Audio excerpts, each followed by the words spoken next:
Hello friends, నేను శరణ్యాని. ఇవాళ సంసారం ఒక సాగరం 39వ భాగం చదువుకుందాము. రాసిన వారు మీనా ముక్తేశ్వర్ గారు. జగపతి నవ్వుతూ చూస్తున్నాడు. అలా నవ్వుతూ చూడకు మరిది. నేనేదో అలా గట్టి గట్టిగా అరుస్తాను కానీ ఇంట్లో కావలసినంత జనం ఉంటేనే నాకు ఇష్టం అన్నది సాయమ్మ. అవును మరి, నల్ల జీతగాడిని నా డబ్బులతో నీకు అంత పెద్ద గ్లాసులు కాఫీ 2 పూట్ల ఇవ్వలేను. చిన్నపిల్లలకు తెచ్చినట్టు రకరకాల తాయిలాలు తెచ్చి ఇవ్వలేను. పైగా పుస్తకాల పురుగు ఎక్కడా లేని పుస్తకాలు అడుగుతుందని మనసులో అనుకున్నాడు రామారావు గారు అక్కవైపు చూసి. జాహ్నవి సాయమ్మ వైపు వింతగా చూసింది. కోపంగా ఉంటుంది కదూ, అయినా కూడా మనమంటే ఇష్టమని చెబుతుందని ఆశ్చర్యంగా అదే మాట అడగబోయింది జాహ్నవి. జగపతి వెంటనే, ఏ సందేహమైనా మా అక్కను అడుగు ఒంటరిగా, అంతేకాని ఎవరిని అడగకు అని చాలా చిన్నగా చెప్పాడు చెవిలో. ఏమిటి, వెళ్ళిపోదాము పద అంటున్నాడా మీ ఆయన? ఎక్కడికి వెళ్తాడు? 21వ రోజు పిల్లలను ఉయ్యాల్లో వేసి పేర్లు పెట్టి ఒక పండగ చేయరా ఏమిటి అన్నది సాయమ్మ. వరలక్ష్మి చాలా వింతగా చూస్తూ ఆడబడుచు వైపు తమ్ముడు వైపు చూసి నవ్వేసింది అందంగా. నీ ఓర్పుకి నా జోహర్లు వరలక్ష్మి అనుకున్నారు రామారావు గారు. సుగుణమ్మ గారు ముసిముసిగా నవ్వుకున్నారు. కూతురు సంగతి బాగా తెలుసు, అందుకే జగపతికి మంచి చిట్కాలు ఇచ్చింది, ఫలించాయి, ఇబ్బంది పోయిందని నవ్వుతున్నారు జగపతి వైపు చూసి. జగపతి కూడా సుగుణమ్మ గారి వైపు చూసి నవ్వేశాడు. అంతా మీరు చెప్పినట్టే జరుగుతుంది అత్తయ్య అన్నట్లు ఉన్నది జగపతి నవ్విన ఆ నవ్వు. అత్తగారి వైపు తమ్ముడు వైపు చూసిన వరలక్ష్మి, వీళ్ళిద్దరూ ఏదో నాటకం ఆడారు మొత్తానికని నవ్వుకుంది. ఇదిగో జగపతి, మర్మరాలు బెల్లం పాకంలో వేసి చేస్తారే ఉండలు, అవి నువ్వుల పాకం, అవి తెప్పించు షాప్లోకి, జనం ఇష్టంగా తింటారు అని చెప్పింది సాయమ్మ. వదిన్ గారికి కూడా బాగా ఇష్టంలా ఉంది అవన్నీ అన్నాడు జగపతి నవ్వుతూ. అవును మరిది, నా ఇష్టాలన్నీ చిన్నపిల్లల ఇష్టాలే అంటూ నవ్వుతున్న సాయమ్మ వైపు చూసి బుజ్జి చిన్ని ఆశ్చర్యపోయారు. అమ్మో, అత్త నవ్వింది. వాళ్ళు పుట్టి బుద్ధి తెలిసాక ఎప్పుడు ఆమె నవ్వడం చూడలేదు. ఎప్పుడొచ్చినా కార్యక్రమం పూర్తి కాగానే ఏదో ఒక గొడవ పెట్టుకుని ఏడుస్తూ వెళ్ళడం ఆమెకు అలవాటు. వింతగా చూస్తున్న చిన్ని బుజ్జి వైపు చూసి, మీ మేనమామను చూసి నేర్చుకోండి, ఎప్పుడు మీ ముఖాల మీద నవ్వే ఉండదు, అత్త ఉంది ఏమైనా పెడదామని ఉండదు అంటూ వారికి చక్కగా తియ్యటి మిరపకాయలు అందించింది నోటికి మాటలతో.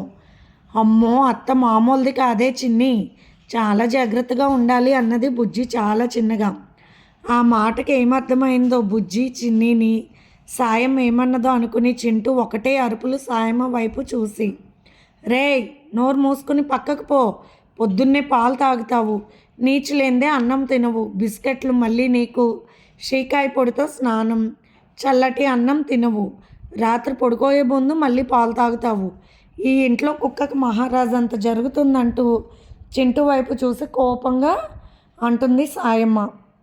అమ్మో, కుక్కని కూడా అంతలా గమనిస్తున్న ఈవిడని చూసి అందరూ ఆశ్చర్యపోయారు. పిన్ని, చింటూకి దిష్టి తీ అన్నది జాహ్నవి. జాహ్నవి దగ్గరికి వెళ్ళి దూరంగా ఉండి జాహ్నవి వైపు చూస్తూ సంతోషంగా నాలుక బయట పెట్టి పిల్లల వైపు చూస్తూ జాహ్నవి వైపు చూస్తూ జగపతి వైపు చూస్తూ వాళ్ళ ఆనందాన్ని తను గ్రహించాను విషయం అన్నట్లు చక్కగా కింద పడి దొర్లి మరీ చెబుతుంది దాని ఆనందాన్ని చింటూ. పర్వాలేదు, పాప దగ్గరికి వెళ్ళి చూడు, బాబు దగ్గరికి వెళ్ళకు, వాడు గడుసువాడని చెబుతున్న జాహ్నవి వైపు చూసి, అవే నేర్పు కుక్కకు, ఇక్కడున్న వాళ్ళకు బుద్ధి లేదనుకుంటే నీకున్న బుద్ధి పోయిందా ఏమిటి, కుక్కని పిల్లలను చూడమంటావా ఏమిటి పిచ్చి ముఖం అన్నది సాయం ఎటకారంగా నవ్వుతూ. అంతలోనే జగపతి వైపు చూసి, అయ్యో పర్వాలేదులే, చిన్నతనం ఏమీ తెలియదు నీకు అంటూ పక్కన నవ్వేసింది సాయమ్మ. వెటకారంగా నవ్వుతుందని కుక్కకు కూడా తెలిసింది. అందుకే చింటూ సాయమ్మ నవ్వు చూసి భౌ మంటూ అరిచింది. ఎందుకో జాహ్నవికి బాగా నవ్వు వచ్చింది. కుక్కకు దిష్టి అన్నప్పుడే జాహ్నవి మీద కాస్త కోపం వచ్చింది సాయమ్మకు. కానీ జగపతికి చెప్పింది, తనకు కావలసిన విషయాల గురించి, అవన్నీ తనకు దక్కాలంటే కొన్ని తట్టుకోవాలి తప్పదు అని. జాను వైపు చూసి నవ్వు రాకపోయినా వంకర నవ్వు నవ్వుతూ ఉంది. ఏదో ఒకట్లే, గాలి వాన అయితే తట్టుకోవచ్చు, ఉప్పెన్లా కాకుంటే అంతే చాలని సాయమ్మ వైపు చూసి మనసులో అనుకుంది వరలక్ష్మి. పిల్లలు ఎంతో ముద్దుగా కనిపిస్తున్నారు ఇప్పుడు.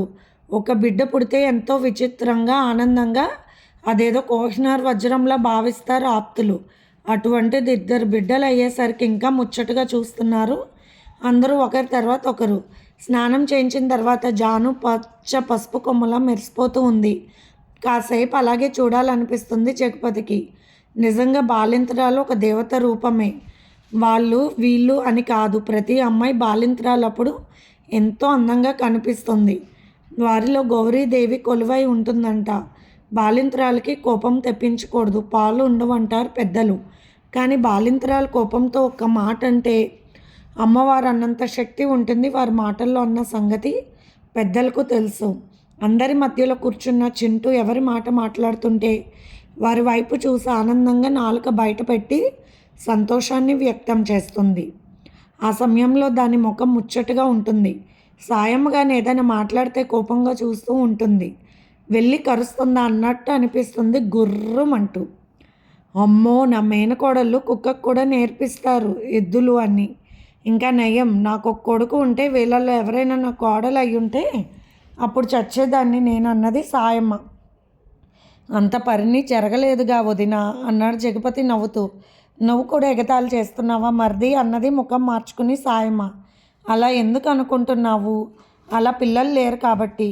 మీరు చిన్నపిల్లల చిరుతలకు అలవాట్లు పడ్డారు వదినా, అది ఒక రకంగా మంచిదే కదా అంటూ వరలక్ష్మి వైపు చూసి నవ్వాడు జగపతి. ఆ మాటలకి అందరూ నవ్వేశారు. జగపతిలో మాటకారితనం చమత్కారం పెరిగింది. ఇందుకు కారణం అతని షాపులో చేసే వ్యాపారం, వచ్చే రకరకాల మనుషుల వ్యక్తిత్వం వల్ల అటువంటి మాటకారితనం అబ్బింది. ఇప్పుడు జగపతి మాట్లాడుతుంటే అందరూ నవ్వుతున్నారు. జగపతికి జీవితం ఆనందంగా అనిపిస్తుంది. చక్కటి భార్య దూరమయ్యారు అనుకున్న అమ్మ అత్త ఇద్దరు కూడా తన బిడ్డలుగా పుట్టడం, జీవితంలో భార్యను బిడ్డలను అక్క కుటుంబాన్ని కూడా జాగ్రత్తగా చూసుకోవాలి. అన్నయ్య కంటే తిరిగే లేదు అనుకున్నాడు నవ్వుతూ జగపతి. ఆస్తి రూపేణా పెద్దగా లేదు మరి రామారావు గారికి. పిల్లల పెళ్ళిళ్ళకు తను సహాయం చేయాలని తనకు తానే అనుకున్నాడు జగపతి. 21వ రోజు పిల్లలను ఉయ్యాల్లో వేయటం, బారసాల పండుగ చేయాలి, పిల్లలకు పేర్లు పెట్టడం కార్యక్రమాలు నిర్ణయించుకున్నారు. బ్రాహ్మణ్ణి పిలిచి వైదేహి వాళ్ళకు, శివయ్య వాళ్ళకు, శేషగిరి వాళ్ళకు ముందరే ఉత్తరాలు రాసి వేశారు. శివయ్య వాళ్ళకు రాసిన ఉత్తరంలో మామగారిని కూడా తీసుకురాసిందిగా కోరాడు జగపతి. అప్పుడప్పుడు సూర్యభగవానుడు మండుతూ అంతలోనే ప్రకృతి అందాలకు చల్లబడుతూ చల్లటి గాలులు వీస్తూ రోజులు అందంగా జరిగిపోతూ ఉన్నాయి. బుజ్జికి చిన్నికి పరీక్షలు కూడా పూర్తి అయిపోయాయి. ఇంకా 3 రోజుల్లో బారసాల పండగ. జాహ్నవి చక్కగా ఓపికగా అన్ని పనుల్లో సహాయం చేస్తుంది. మంచి బలమైన తిండి పెట్టారు చాటుగుండా జాహ్నవికి. ప్రతిరోజు వరలక్ష్మి చెప్పినట్టుగా బయట పొలం దగ్గర కైమకూర వండించి పెట్టేవాళ్ళు జాహ్నవికి. గుట్టుగా అప్పుడప్పుడు ఎక్కువ వండించి అందరికీ తెచ్చేవాడు జగపతి. తమ వల్ల ₹1 ఖర్చు కానివ్వకుండా ఆ ఇంట్లో ఉన్న ఖర్చులను కూడా తానే భరిస్తున్నాడు జగపతి. సంపద లక్ష్మీదేవి పొంగుతుంది మన జగపతి చేతిలో. డబ్బు వచ్చేటప్పుడు ఎలా జాగ్రత్త పెట్టుకోవాలో బావగారు చక్కగా చెబుతున్నారు వివరంగా. లక్ష్మీదేవి వచ్చినప్పుడు జాగ్రత్తగా చూసుకోవాలి, అప్పుడే తెలివిగా ఉండాలి. అలా ఉన్నప్పుడే మనం అన్నీ సమకూర్చుకోవాలంటూ మంచి చెడ్డ చెబుతున్నారు రామారావు గారు. ఇంకో 2 ఏళ్ళలో బావగారు రిటైర్ అవుతారు. అప్పుడు తను కూడా ఏదో ఒక పని చూసుకోవాలని నిట్టూర్చారు రామారావు గారు. బావగారు, మీకు టైప్ మిషన్ అన్ని పనులు వచ్చు కాబట్టి పంచాయతీ ఆఫీసర్ దగ్గరలో ఉంది, అక్కడ కూడా మీకు తెలిసిన వాళ్ళు ఉన్నారు కాబట్టి ఆ మిషన్లు నేను కొంటాను. మీరు మీ ఉద్యోగం అయిపోయిన తర్వాత అందులో మీ వర్క్ చేసుకుంటూ సంపాదించుకోవచ్చని సలహా ఇచ్చాడు జగపతి. జగపతి చదువుకోలేదని మాటే కానీ ఎంతో తెలివి గలవాడు అనుకున్నాడు రామారావు. తనకు కూడా తట్టలేదు ఆ ఆలోచన. జగపతి దగ్గరకు రకరకాల వాళ్ళు వస్తూ ఉంటారు. అందరితో మాట్లాడుతున్న జగపతి అన్ని రకాలుగా సిటీ కల్చర్ తెలుసుకుని పరిస్థితులకు అనుగుణంగా, నిజమే చేతిలో డబ్బు లేనప్పుడు ఏదో చేసేయాలన్న ఆలోచనలు రావు. పెద్ద పెళ్ళికని కొంత డబ్బు బ్యాంకులో వేశాడు. చిన్నపిల్లకు తన ఉద్యోగం తర్వాత ఇచ్చే డబ్బులు సరిపోతాయి. ఇక ఆపై పింఛన్తో జాగ్రత్తగా జరుపుకోవాలి ఇల్లు అనుకున్నాడు రామారావు. అటువంటి విషయాలకు అసలు దిగులు పడకండి బావగారు, నన్ను పరాయివాడిగా భావించకండి, అన్ని విషయాలలో నేను మీకు సహాయంగా ఉంటానని బావగారి చేతిని తన చేతిలోకి తీసుకుని భరోసా ఇచ్చాడు జగపతి. తులసి మొక్కను పెంచితే ఇంటికే కులదైవం అయినట్లు మంచి వాళ్ళకి ఆశ్రయం ఇస్తే తమ మంచి చెడులు కూడా వాళ్ళే చూస్తారని జగపతి వైపు ప్రేమగా చూసి నవ్వుకున్నారు రామారావు. రామారావు గారు జగపతి ఇంటికి వచ్చేసరికి జాహ్నవి బయట కుర్చీలో కూర్చుని బొంగమూత పెట్టుకుని, ఏంటమ్మా ఎక్కడ కూర్చున్నావు అన్నారు రామారావు గారు. మీకు తెలియదు బాబాయ్, పాప మంచిది కానీ ఆ పిల్లవాడు మంచిది కాదు అన్నది జాహ్నవి. ఏమైందమ్మా అన్నారు రామారావు గారు నవ్వు ఆపుకుంటూ లోపల. ఏముంది, పాలన్నీ వాడే తాగేస్తున్నాడు అనగానే, అయ్యో పిచ్చి పిల్ల, అలాంటి మాటలు మాట్లాడకూడదు బయట, పదమ్మ లోపలికి అన్నారు రామారావు గారు. ఏం చెప్పాలో ఏమిటో ఇంకా ఏం తెలియదు, ఇద్దరు బిడ్డలను కన్నది అని చొరచొరా చూశాడు జగపతి జాహ్నవి వైపు. అదిగో వాడు కూడా మీలాగే చూస్తున్నాడు, పాలు తాగుతాడు, పాపం పాపకి పాలు పట్టిద్దామంటే మళ్ళీ ఏడుస్తాడు, పాలు తాగకపోయినా బుద్ధిగా పడుకుంటుంది బుజ్జి తల్లి, అది అచ్చం పిన్ని లాంటిదంటూ వరలక్ష్మి వైపు చూసి చెప్పింది జాహ్నవి. అయితే ఇంట్లో అందరికన్నా మీ పిన్ని మంచిది, ఇంకెవరు మంచివారు లేరా జాహ్నవి అంటూ నవ్వేశారు రామారావు గారు. అవును బాబాయ్, వాడికి చాలా కోపం, వాడికి నా వైపు నొసలు చిట్లిస్తూ చూస్తున్నాడు, పాలు గబగబా తాగుతున్నాడు అంటున్నప్పుడు జాహ్నవి అలా మాట్లాడకూడదు అన్నారు వరలక్ష్మి. సుగుణం గారికి నవ్వాగడం లేదు.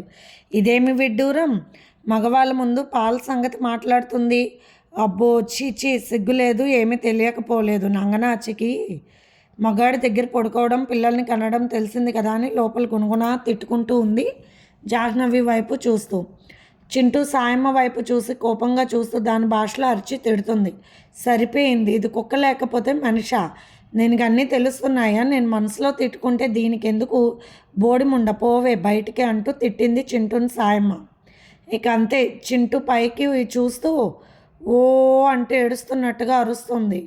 పాడ్సంత కుక్కలు ఏడవకూడదు, కొంపలో అరిష్టం చుట్టుకుంటుంది అన్నది సాయం కోపంగా. వదిన ఏంటి, ఇదిగో నీ కోసం మర్మరాలు ఉండలు అంటూ ఇచ్చాడు జగపతి. మా నాయనే, నువ్వు ఒక్కడివే మంచివాడివి, ఇంట్లో మిగిలిన వారంతా పొగరబోతు మందాన్ని తిట్టుకుంటూ ఉంది సాయమ్మ. జాహ్నవి అలాగే చూస్తుంది. అసలు అమ్మ అలా తిడుతూ ఉంటే మర్మరాలు ఉండలు ఇస్తారా అంటూ జగపతి వైపు కోపంగా చూసింది. క్యార్ మన్నాడు పిల్లోడు. వాడి ముఖం వైపు చూస్తే నొసలు చిట్లించి జాహ్నవిని చూస్తున్నాడు కోపంగా. జగపతికి నవ్వాగలేదు. ఖచ్చితంగా మా అమ్మే పుట్టింది అబ్బాయి రూపంతో అని మనసులోనే నవ్వుకున్నాడు జగపతి బాబు భూలక్ష్మికి ఫోన్ చేసి మాట్లాడాడు. ఆ తర్వాత శేషగిరితో కాసేపు మాట్లాడాడు. జగపతి వాళ్ళ ఇంట్లో ల్యాండ్ ఫోన్ ఉంది. వరలక్ష్మి గారు పిల్లలకు చక్కగా నీళ్ళు పోస్తున్నారు నలుగు పెట్టి. వాళ్ళు ఏడుస్తుంటే అలాగే బాధపడుతూ ఉంది జాహ్నవి. పిన్ని, వీళ్ళు ఇలా ఏడుస్తున్నారేమిటి, పాప బాగా చేయించుకుంటుంది స్నానం, బాబు బాగా ఏడుస్తున్నాడు పాపం కదూ అన్నది జాహ్నవి. భగవంతుడి సృష్టి బహు విచిత్రమైనది. నిన్నటిదాకా ఎంతో అమాయకురాలైన ఒక చిన్నపిల్ల జాహ్నవి నేడిద్దరు బిడ్డలకు తల్లయింది. సృష్టికర్తకు తెలివితో పని లేదన్నట్లు జాహ్నవి తెలివితో పని లేకుండా సమయం జరిగిపోతూనే ఉంటుంది.